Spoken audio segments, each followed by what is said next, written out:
All right, so welcome back. Today we're going to look at graphing exponential functions.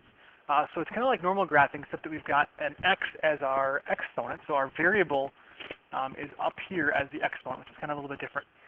Just like when we started graphing y equals mx plus b or any other function, we started out by using a table. That's how we're going to graph these, is by tables. So just as a reminder, we've got our x and y here. X always represents the horizontal axis, or the one going across. And we've got the positives on the right-hand side, negatives on the left, and y is your vertical axis, positives going up, and negatives going down. I always like to use a couple of small numbers for this because these can get very, very big very, very fast. So I usually pick 0, 1, 2, and 3. All right, so putting that 0 in for x, we have y equals 2 to the 0. So 2 to the 0 is like anything to the 0 power. Just as a reminder, it's going to be 1. So that is equal to 1.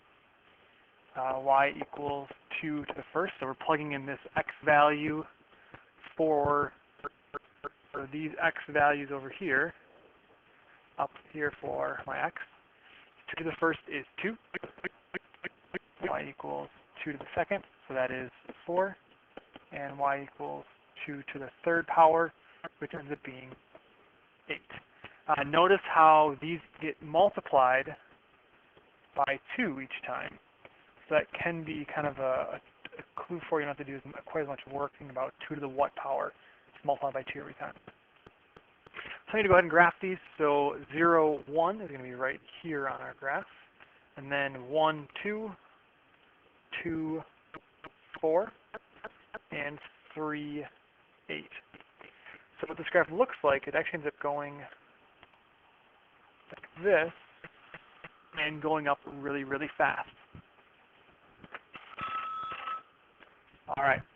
So you can see what happens is go really, really fast. So making bigger numbers going down is actually kind of a challenge because they go up so fast. You put 4 in it, you get up to the point where it's 16. 5 is 32. 6 is 64. You're really, really fast. Now, one of the things to notice is if you put negative numbers in.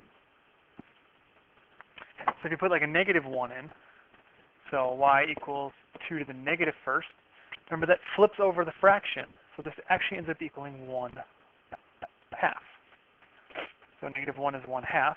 So negative 1 1/2 is here. So this graph actually gets closer and closer and closer and closer to 0, but never actually touches 0. It gets really, really small. A 32nd, 1/64, 128. It's really, really small. So this is kind of what those graphs look like. All right, let's try another one together. Let's actually try. Let's try this one. So y equals 1/2 to the x. All right, so put our x values in and y. I'm going to use 0, 1, 2, and 3. Go ahead and pause that video, and I'll give you a chance to figure out what those values are so that we can go through it.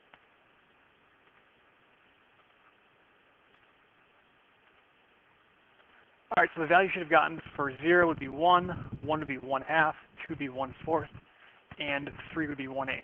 So graph those for you. So you got 0, 1. Green here, so 0, 1. It goes on to 1/2. 2 is at 1/4.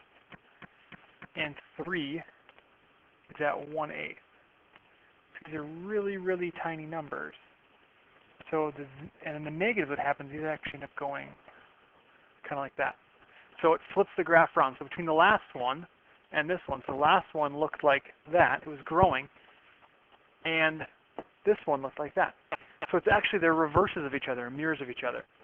So the other one ended up going like this. So they're mirrors of each other. All right. So all it is changing that value inside around. All right. So let's go through one more. 2 times 1/2 to the x. So go ahead and pause your player and figure out what those values are.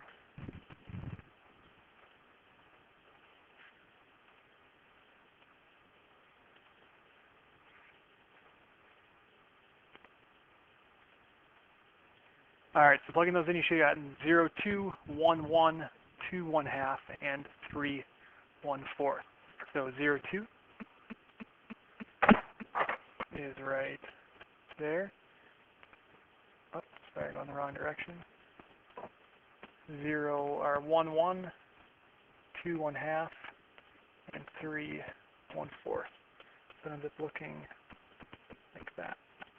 So what that 2 does, it actually has risen and made this a little bit taller, because last time we had the 1/2, and it was down here. So all this is it kind of rose it up, made it a little taller. So it rose up. All right. So that's the last one we're going to look at today. Tomorrow's going to be on graphing these. So hopefully you've gotten a chance just to kind of plug those numbers in and see what they do. And we will get back to you tomorrow in class.